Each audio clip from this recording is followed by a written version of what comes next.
Rise and shine, family. Like, check this out. We always talk about heaven and hell, right? Now, in religion, we know heaven is a place where you go to where it's magical, right? Mansion, streets of gold, bliss. Hell is seen as a place of torture, right? Now, that's religion. But even getting outside of religion, heaven and hell are still viewed as concepts, right?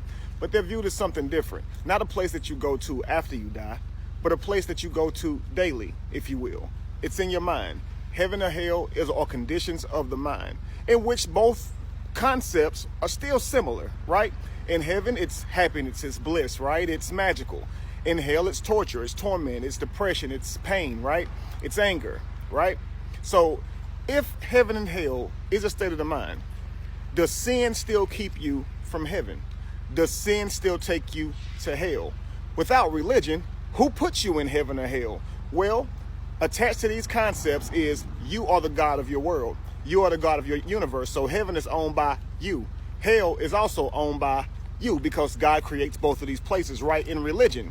Well, in the other concept, you're God. You also create heaven and hell as it is a state of your mind. Who puts you in hell then? Your God, right? Or your higher self. Well, if sin takes you to hell and sin keeps you from heaven, then what can sin be without religion? Right? It can't be looking at someone and lusting, right? Right?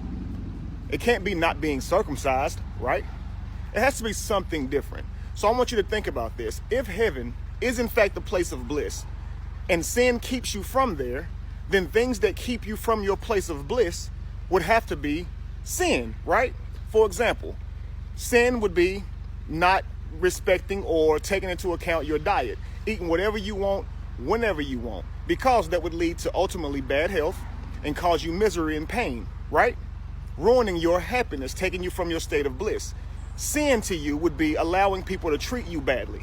Yeah, it would be a sin to your own self to allow someone to mistreat you because it takes you out of your place of happiness, out of your place of bliss. Where does sin put you? In hell, correct? Sin puts you in the place of being angry, feeling guilty for things that you probably didn't even do, right? Paying for someone else's emotions, things you didn't even contribute to, but they just saw things that you did a certain way. Therefore, you're stuck in a place of unhappiness because you're trying to appease people. Don't allow people to treat you that way. Again, it's a sin to overeat, right? If these things keep you from your happiness, you must ask yourself, what makes me happy? What keeps me happy? If you change your surroundings, you can keep yourself in that state of bliss even longer. Put people around you who contribute to you being in heaven.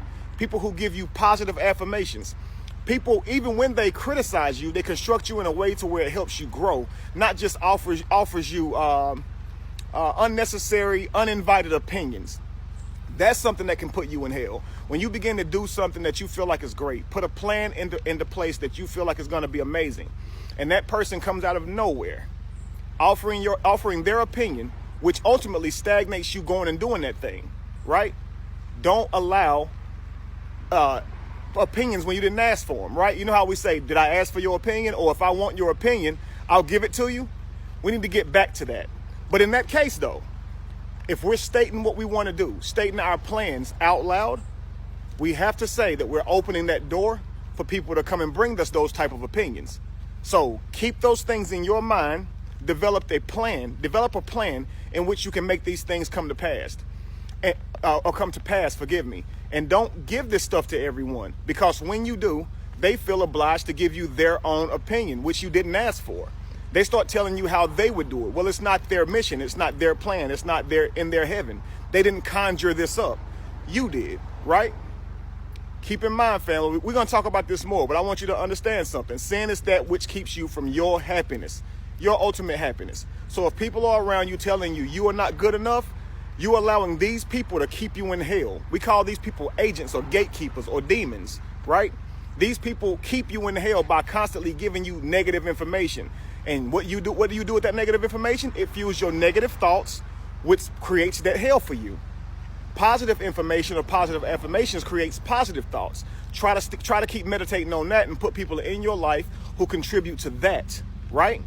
If heaven and hell is a state of the mind, then what keeps you from heaven and what puts you in hell? Sin. And you don't need some ultimate lawgiver to tell you what sin is. You know what it is for you. You know those things that keep you docile, that keep you from chasing your dreams. See, too much TV can be sin for you, right? Too many video games can be sin for you. If they are keeping you from pursuing your greatness, which is ultimately keeping you miserable because being in poverty, being in a state of lack will keep you miserable, right? So get these things out of your life, right? At least create a diet for yourself, not necessarily just a food diet, but a diet for your life. What do you let into your system, right? In through your eye gate, right? Not just your mouth. What do you allow yourself to see and hear as well? Keep all 5 senses, okay, away from negative information.